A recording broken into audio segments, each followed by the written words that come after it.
Thanks. My name is Katherine. I'm an alcoholic. Hi. I want to thank Patty for asking me to speak tonight at Alcoholics Anonymous, because any time that I'm asked to speak anywhere, it's just mind-boggling, and it's such a privilege to be part of this program. So I've had a really full day. It's been a good day. I also want to say happy birthday to Anne, who I think is 21 today. That's awesome. And to our 60-day guy, Steve. Let's see. And Perry, you're awesome. That's so awesome. And not to one-upmanship him, but I need to show you the cards that I got because of the program of Alcoholics Anonymous. I've always wanted to be a singer, and I'll tell you a little bit more about how that started when I begin my story. But I joined American Federation of Radio and Television Artists last year, and I also have a SAG card. But, you know, to me, that's always been a dream since I was 3. I wanted to be a singer. And I knew it, but no one in my family thought I could do it. And they always told me, you got to know people. You don't know anyone, so you can't have your dream, basically. Now, this is not a pity party. I'm not going to tell you, but I'm going to tell you that I grew up in an Irish-Portuguese family. We were raised Catholic, so I decided to dress the part tonight with my ensemble. No. And basically there was abuse, manic depression, and alcoholism. And other than those 3 things, our family was quite functional. And, you know, my father was manic depressive, and we would have the police at our house every 5 or 6 years. And then he would be locked up for about 6 months, or psych wards, because that's where this disease takes us. And I think he has this, but who am I to say? But anyway, and basically on the outside, being raised in this Catholic family, the outside always looked good. And I still have that character defect to this day. I mean, I don't feel like I look really good because I couldn't wear a lot of makeup because my eyes have been bothering me. And, you know, I always just want to really look good. And I could be feeling like crap on the inside. But if I look good, then you're not going to know the pain that I'm in. And it's the thing that's almost killed me in this program. And it's also the thing that's almost saved my ass sometimes. And I'll explain that in a little bit. Okay, so I grew up in this insane household. I have an older brother and a younger brother. I was born in Louisiana, but was raised in basically Santa Clara my whole life. So I was a rambunctious kid. I started drinking consciously when I was 13, and it was 2 dark Lowenbrows, and I fell off a fence, and it was the best damn feeling. And, I mean, in between that, I'd had drinks from my father's drinks. He used to drink highballs. And there was booze in the house, but my father was a sort of maintenance drinker. It was never like my friend's family where they were throwing stuff and, you know, people were swearing. And it was always, don't let the neighbors hear, see, know anything that's going on inside the closed doors, behind the closed doors. And so basically, I was this little rambunctious alcoholic waiting to happen and wanting to be the singer. And I would steal my father's booze. He would have like Lady Lee vodka, that's like Lucky's brand. Only the best quality in our house. But I would steal the bottles, and I would hide them after I completed drinking them on the side of the house. And they would find them, you know, like months later, and I would never cop to taking it. I would also steal the 1969 Toyota Corolla that we had. I would push it around the corner and meet 4 of my friends and go joyriding. This is when I was about 13 or 14. So I was not an innocent person by any means. But what alcohol did for me in this insane household, and it was insane. I don't care what anyone says. They are still the insane people, even when I got sober 8.5 years ago. Was when I was going to high school, I could live in my skin. I could feel pretty. I could feel thin. I could feel like you wanted me to be around. And I don't know why, but alcohol and drugs did that for me. Mostly alcohol, because it was easy to get. And the drugs came later, because we used to live at a park in Santa Clara, and right across the street was the park. And I could see everybody, and I would always say, I'm never going to smoke pot like them. And then, you know, by the time I was 14, I was smoking pot like them. And, you know, by the time I was 19, I was married to a guy that was selling cocaine like them. You know, and so for some reason, that's just how my life happened. And I thought I could just straighten up, you know, and fly right kind of after high school. When I was 17 and a half, My father was accused of molesting 3 high school girls, and I had proceeded to crawl out a window and live with my girlfriend, my best girlfriend, and her mom. And so I really didn't know what was going on in that period of time, and I was pretty much wasted every day. What I was doing was I tried to grow up real fast, and at 17 and a half I had quit high school, and I became an assistant manager of a workout club, and it was a ladies' facility, and I had keys to the place, and I would teach 3 aerobics classes a day, and I would go out every night until about 3 or 4 and do cocaine and drink.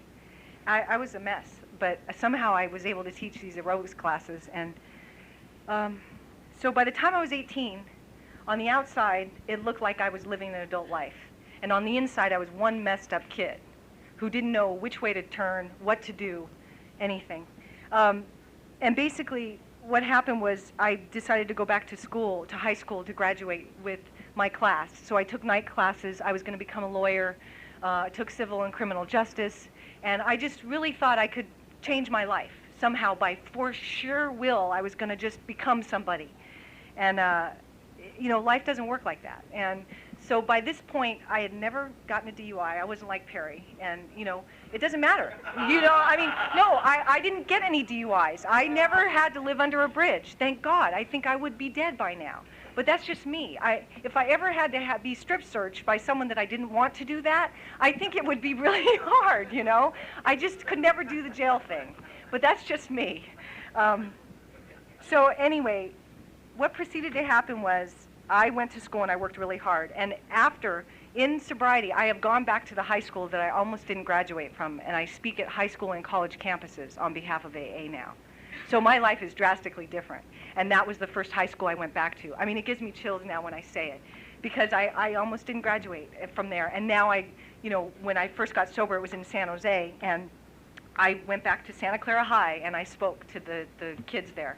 So this program is mind-boggling. And like Perry was saying, you know, my life is beyond compare, and it's an inside thing, and I don't have to prove it to you. But I'm here to share my experience, strength, and hope. So by the time I'm 18 and a half, I'm trying to live an outside life that looks good, and on the inside, I'm dying. And I still don't feel right.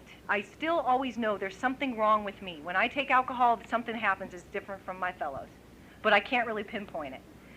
But I start working at an insurance company, and then I started working for Apple Computer, and I was a buyer, and it was a good job, a lot of money, very, you know, up-and-coming company, and it was the software division, and it was just great, a great place to be. And every Friday night, they had booze, wine, beer, as much as you could consume.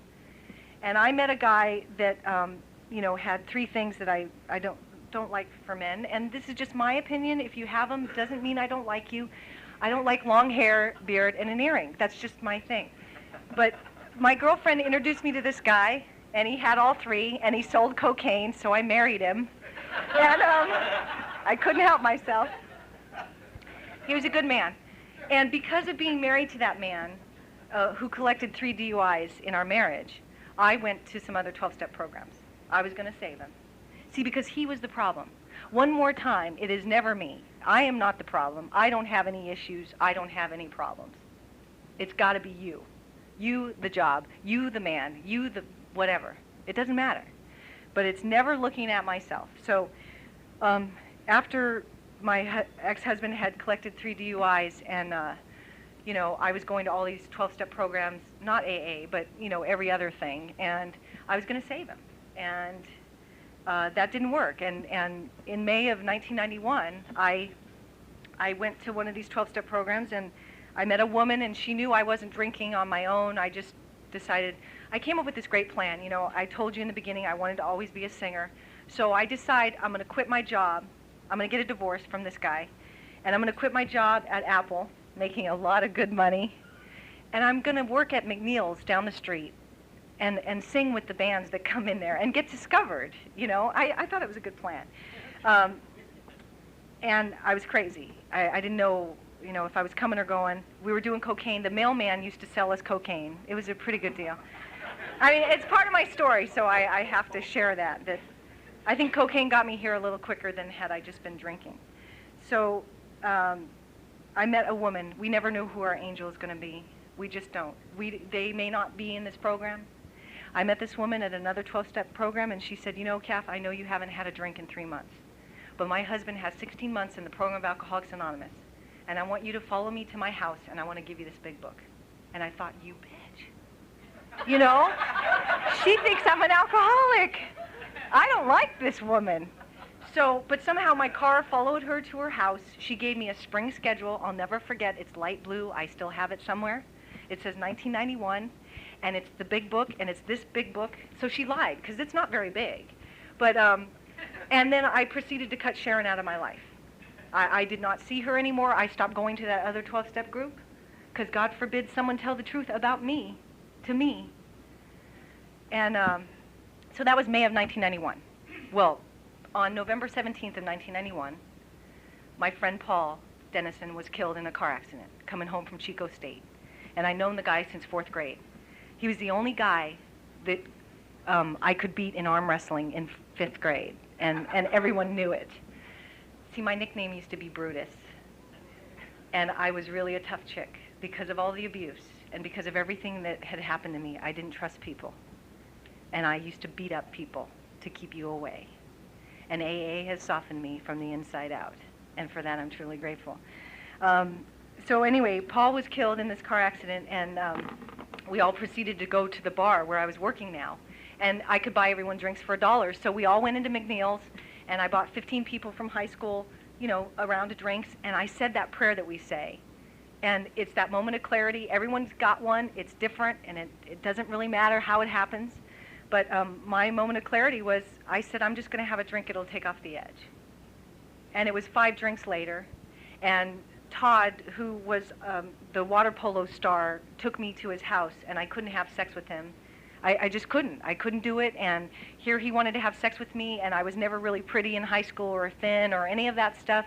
And here the water polo guy star wanted to have me, and I couldn't do it. And a week later, I woke up in the rooms of Alcoholics Anonymous because my last drinks were 2 tall beers at a Tom Petty concert. I mean, it's not very exciting when you look at it. But, you know, I didn't have to live under a bridge, although if that had been my path, maybe that's what I was supposed to do. I think the reason November 25th of 1991 is my sobriety date is because I had absolutely nothing to do with it. I didn't choose that day. I would have waited till after New Year's had it been up to me. But for some reason, at age 24 and a half, I was supposed to find you guys. Now, when I walked into the room at a group called Saturday Night Live, it's in San Jose, on my right side was a guy from Harley Davidson. I mean, he had tattoos and, you know, he was a biker dude. And on my left was like a housewife. And I'm thinking, I've died and gone to hell. I mean, I don't know, what am I? I'm 24. What am I doing? But for some reason, my arm went up when they asked if I was an alcoholic. And I don't know why it went up. Someone pushed my arm up because I sure as heck wouldn't have done it. And, you know, at that time, I could only think that I died and gone to hell.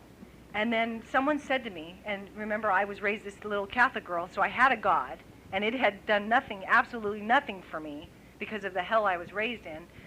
And now you guys were talking about God from this podium. I was not up for it until someone stood up that day, my first meeting, and said that religion was for people that, oh, see, I'm going to mess this up because I can't remember. Yeah, thank you. Religion was for people that didn't want to go to hell, and that spirituality was for people that had been there. And I broke down. Something happened. Because for me, you know, I needed to find this own, thank you for whoever helped me with that.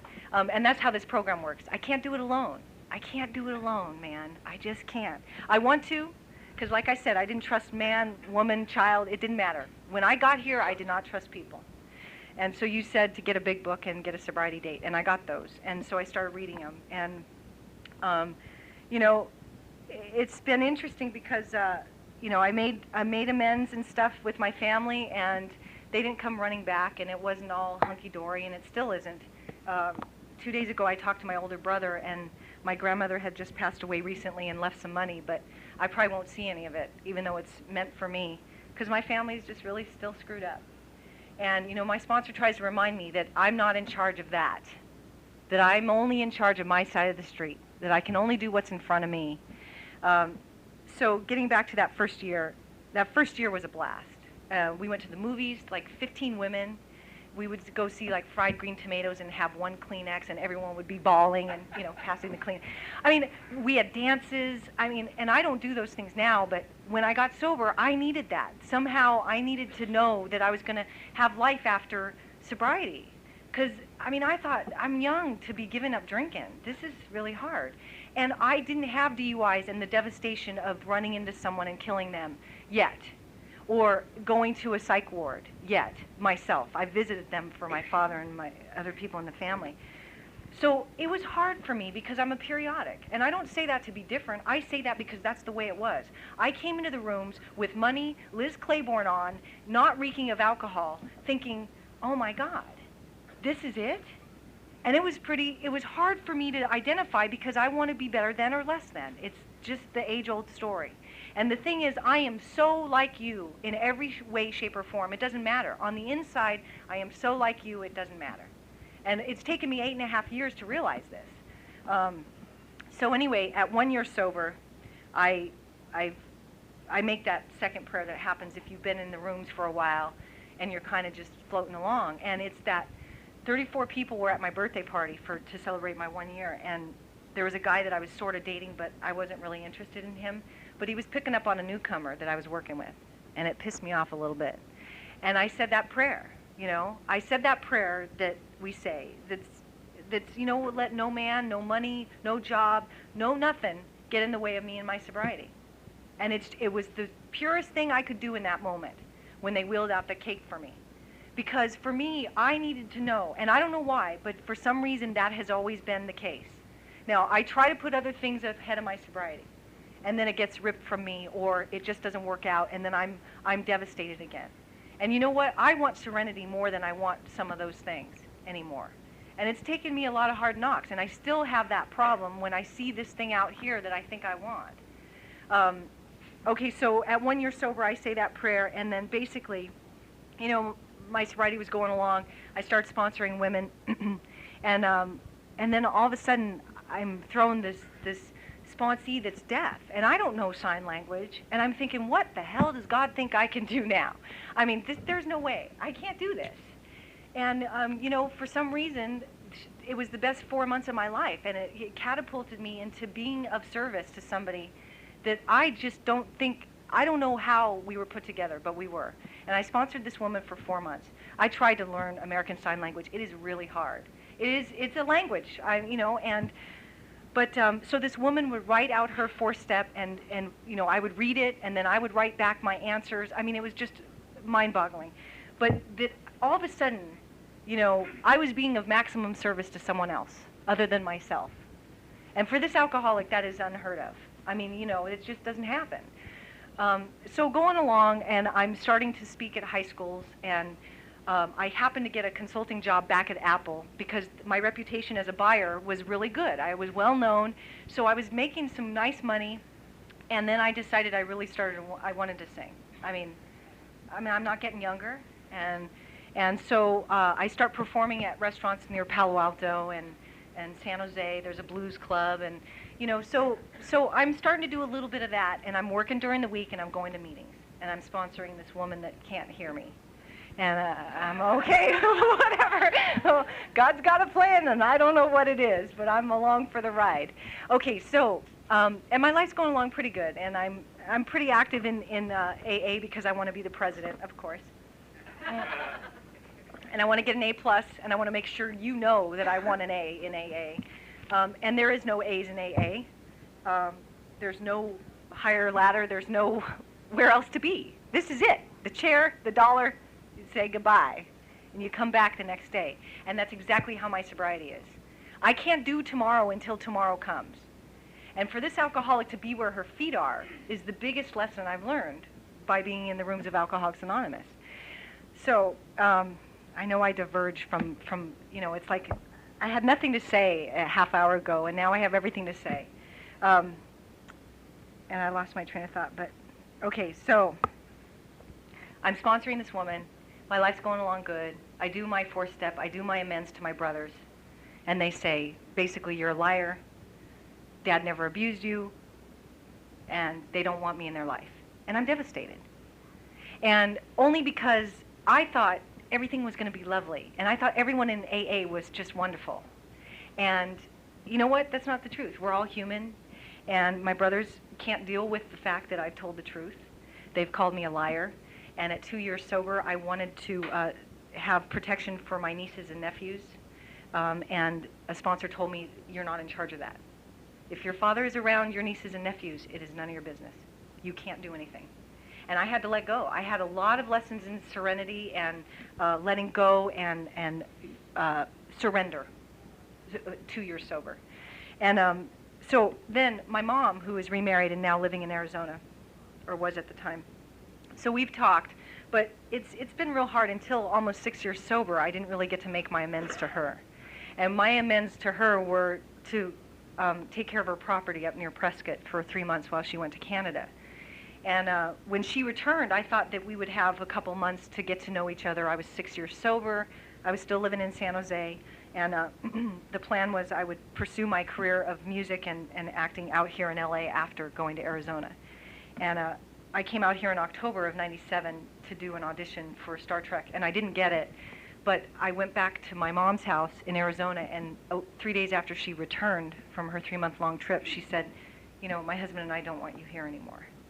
And one more time I was devastated because I thought I was doing all the right things. One more time I thought that by my actions, by doing what, you know, you people in these rooms told me to do, which was different than what I wanted to do, but I took action. And the big book says, into action, you know. So I moved out here. Well, let me back up a little bit. I was performing at these restaurants, and people in the program were saying, you got to move to Los Angeles. And I was so scared. Anne, who had 20 years, talked about this fear. I mean, I didn't want to leave where I got sober. I was so afraid to live my life, although I've dreamed of being a singer for all those years. Now that the opportunity was there, oh my God, that is a scary thing. And like Perry said, your dreams can come true. Whether it's getting an employee ID card, I don't care what your dream is. It can be to have your own garden. But if you don't have that, and you don't have, once you get the hope and then you're able to achieve it, that's when my fear kicks in. And so people in the program said, you got to move. You got to move to Los Angeles. You can't stay here. So, you know, I flew out to Boston to look at Berklee School of Music because I had no formal training. I'm all self-taught on the piano and songwriting and all that. So anyway, but I flew out to Berklee and I didn't have the money, $22,000 a year to go to school. So I came out here to Los Angeles, and you know, with my 6.5 years sober and my feeble attempt to make amends and have a relationship with my mother, who didn't want it with me, and you know, that was in '97, and I'll tell you, a lot of things have happened. You know, I've worked at a golf course out here in Los Angeles, and you know, it brought people from the program. I mean, every other day I'd see someone from the program out there swinging. And it's mind-boggling because I would have never thought that I could even learn to play golf, let alone, you know, be working at a golf course, but that's what happened. And then I went off to do a Warren Beatty movie, and the golf course, you know, said, sorry, you can't come back 3 weeks from now when your job's over. So I said, I guess I'm a real actress now. I'm unemployed. And that was about 2.5 years ago. And I couldn't really get connected to AA here because it was, you know, when you get sober somewhere, it's just really, it was in my heart, you know, all those people that I had left. And although, you know, people out here welcomed me, it was still hard for me to trust. I still have a hard time trusting people and letting people in. But, you know, my home group is 26th and Broadway, and I'm a GSR. And I pretty much go to noon meetings, and that's always been my gig because I like noon meetings. And I'm a musician, so I'm up late, and I get up late. You know, I sleep in till 10 or 11, and that's normal for me. And a noon meeting is a great way to start my day. And, you know, my day today started with an 8:30 GSR meeting. And I'm not saying this to toot my own horn, because I get there late sometimes. But I'm the cleanup person, and I show up. I make the attempt to show up and be a part of that. And I'll tell you, it's mind-boggling that after that I have a commitment at 26th and Broadway at 12:30 on Sundays, so I'm the basket lady there. So that's where I was at 12:30 today.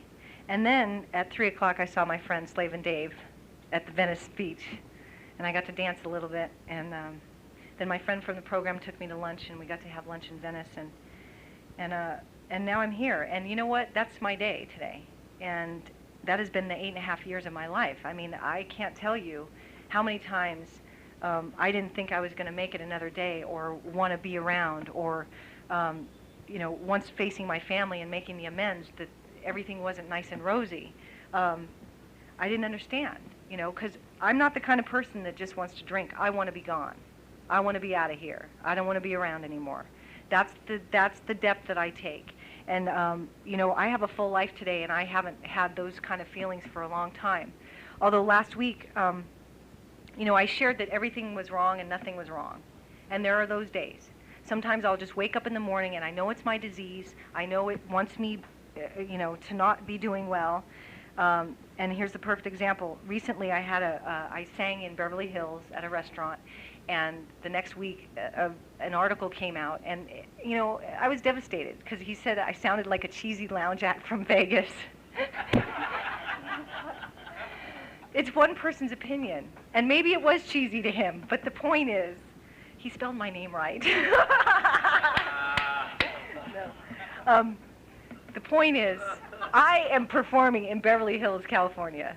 This is a long way for this alcoholic woman, 8.5 years ago, who came to you not thinking she was alcoholic, not believing that she could have a dream because her family told her that she couldn't. And the abuse and devastation that went on in my family is what it was. And I used that for a lot of years. I got to tell you, I think alcohol kept me alive. I think I would have committed suicide had I not had alcohol to deal with my childhood. I'm not saying that to be better than or less than. I'm saying it because that's the way I feel about it. And, you know, it says in AA, in the big book, that our greatest liabilities will become our greatest assets. And it's true. I'm stubborn, I am stubborn, and I am stubborn. And it has become the best asset for the business of perseverance in the career that I'm in. Because if you don't have the ability to pick up the pieces and move on, no matter what anyone says, whether I ever make it to the Hollywood Bowl or not, doesn't really matter. Because, see, in this program, my greatest liability has become my asset. And, you know, the other thing of looking good, that's become an asset, even though sometimes it can be devastating. You know, I want to talk a little bit about the big book because it has saved my life. And God will constantly disclose more to you and to us. Ask him in your morning meditation what you can do each day for the man who is still sick. The answers will come if your own house is in order. But obviously you cannot transmit something you haven't got. See to it that your relationship with him is right, and great events will come to pass for you and countless others. This is the great fact for us. See, abandon yourself to God as you understand God. Admit your faults to him and to your fellows. Well, that part right there, I couldn't. I'm a perfectionist, and I needed to be okay and have all the answers in order to be loved. And so there was no way in hell I was going to ever promptly admit anything. You know, I mean, when I got to that step, I was like, I'm not going to make an A. I'm not going to get an A because I can't do that. And what happens is these steps, if you work them in order, something happens, and your ego and your pride is leveled enough to where you can get to the place of promptly admitting. And my gut is now connected to my head and my heart. And that, you know, this intuition that you talk about that will baffle us, I'm thoroughly baffled a lot of the times. But I know that sometimes when things that I think will baffle me, and I have the answer from here, from my gut. And that's only because of AA and not being being sober and not putting alcohol to cover that. And not putting sex and men and money and property and prestige and all the principles of the 12 steps. Get rid of all the crap that you've carried around. And it lets me be who I really am.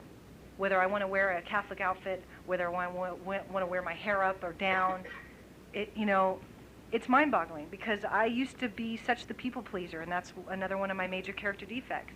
And if I'm trying to people please you so you like me, I can never be who God wants me to be. And that's what this just said, that I get to completely abandon myself to God as I understand God. Not the Catholic God, not the God of last week or last minute. It's my understanding. That's freedom for this alcoholic, because when I came here, I didn't understand how women could be alcoholics, or the age that I was that I could be alcoholic, any of those things. And you guys helped me after coming to these rooms to teach me that, you know what, it doesn't matter. There's no outside thing that proves that we're alcoholic. It's a physical thing that happens to us.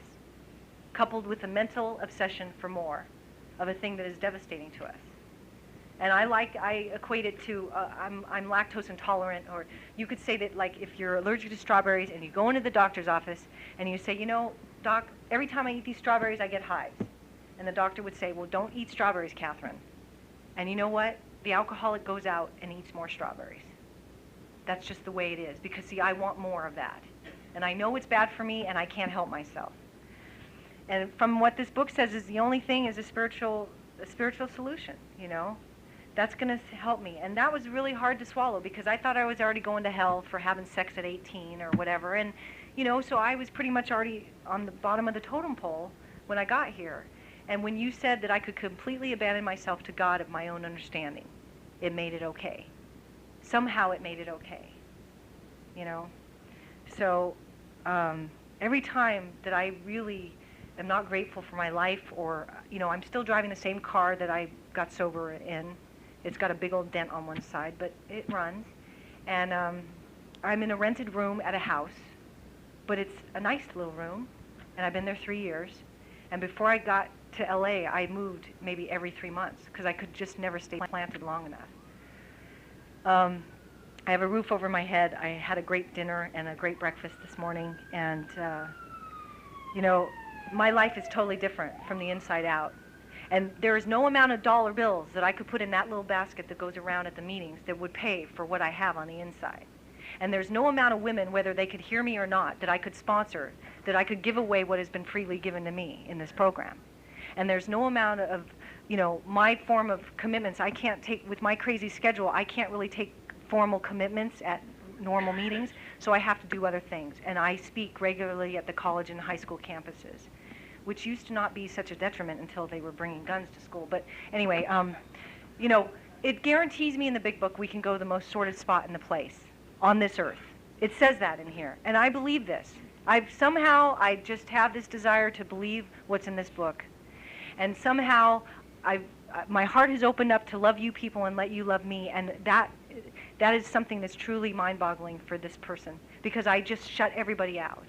And I didn't want you to love me because I knew you'd abuse me again. And you know what? It's just so not true. You know, with this, I'll leave you with a song that I used to sing when I was very first sober, because I couldn't think of anything else. And I wasn't a daily drinker, but I sure as heck went to 3 or 4 meetings a day. I lived in AA for the first year.